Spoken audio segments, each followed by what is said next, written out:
everybody. This is Anna. Welcome to the final installment in our series, The Enneagram and the Major Arcana. So today's gift of the Enneagram is the gift 9, and that is the gift of peacefulness. So as you might expect, people who are born into the gift of peacefulness have a very calming, anchoring effect on the world around them. They're able to walk into drama, and the drama just dissipates before them because their influence is so profound and gentle. In addition, people who have the gift of peacefulness are able to understand multiple perspectives at once. They can see where people are coming from. And because of that, they don't engage in the conflict. They engage in the understanding of different perspectives. And they can actually operate as a bridge, a way to create peace between people. So often in a group where you have a peaceful person, they are the glue that helps to translate different perspectives and ideas to each other. So the group becomes more solid and more cohesive because this person is influencing them to see and understand each other. So as is true for all the gifts of the Enneagram, as we've been talking about the whole time, every gift comes with a distortion. And the distortion is based on a fear or anxiety that we're going to lose this gift. So we begin to lose track of the fact that the gift flows naturally from us, and we begin to think we have to somehow make it happen or protect the gift. And the distortion for the gift of peacefulness is avoidance of conflict. So when a person who has peacefulness is afraid of losing their peacefulness, they begin to avoid any kind of turmoil that might endanger their peacefulness, because that's the fear.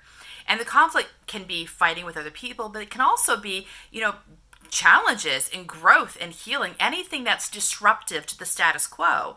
So they begin to associate being peaceful with maintaining the status quo. And the result can be slothfulness and stagnation. They end up not being able to make clear choices or move forward in their action steps. They end up getting kind of stuck in the status quo because they're so concerned with protecting their peacefulness that this becomes the way they cope with that anxiety.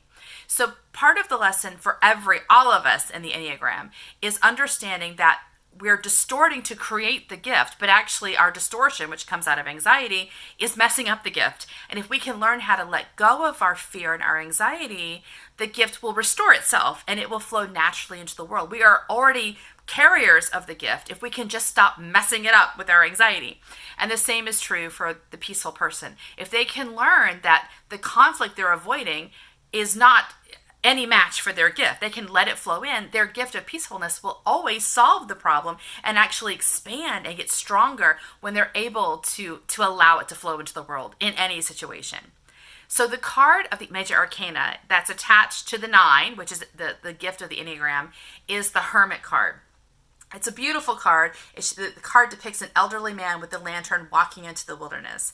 And we understand in this card, he is walking away from the drama of the world so that he can get in touch with his own inner wisdom and inner peace. So he can get clear on his intuitive truth, separate from the drama of the world. And this is important because the 9 in the distortion can be so tuned into other people's perspective that they don't always know their own. They don't take the time to delve deeply and allow themselves to get in touch with it.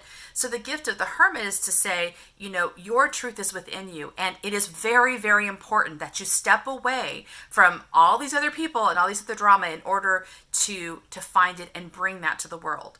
And the purpose is to bring it to the world. The Hermit is not going into a cave to stay there and hide and become slothful. That's the distortion of the gift. The Hermit is going into the cave to spend time alone to find his own truth so that he can return to the world and gift it to the world. There is this wonderful experience of walking a labyrinth. So if you've ever done it, you know the labyrinth will take you into the middle of the labyrinth, and then you walk out of the labyrinth. And both of those movements are part of the spiritual journey. So the Hermit is moving into the center of the labyrinth and then moving out of the labyrinth. And that is his motion. And it's very important to realize he is in motion.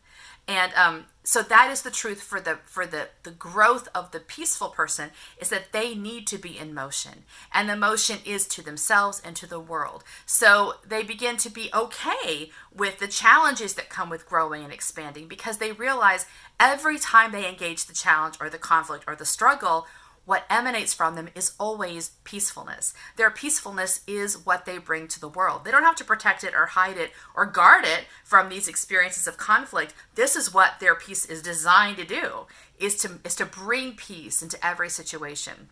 So the hermit needs time by himself, and that is true for nines as well, for peaceful people. And really for all of us, we all need to develop all of the gifts of the Enneagram.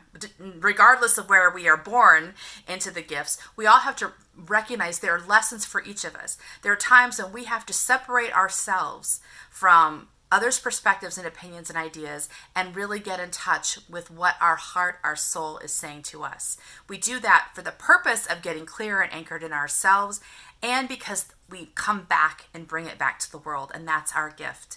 And when we create that gift, we do exactly the same thing that the 9 does, and that is we create bridges of opportunity for connection and healing and anchoring. And that is just about the best thing you can do. So I hope this series has been helpful to you. Thanks a lot. Bye.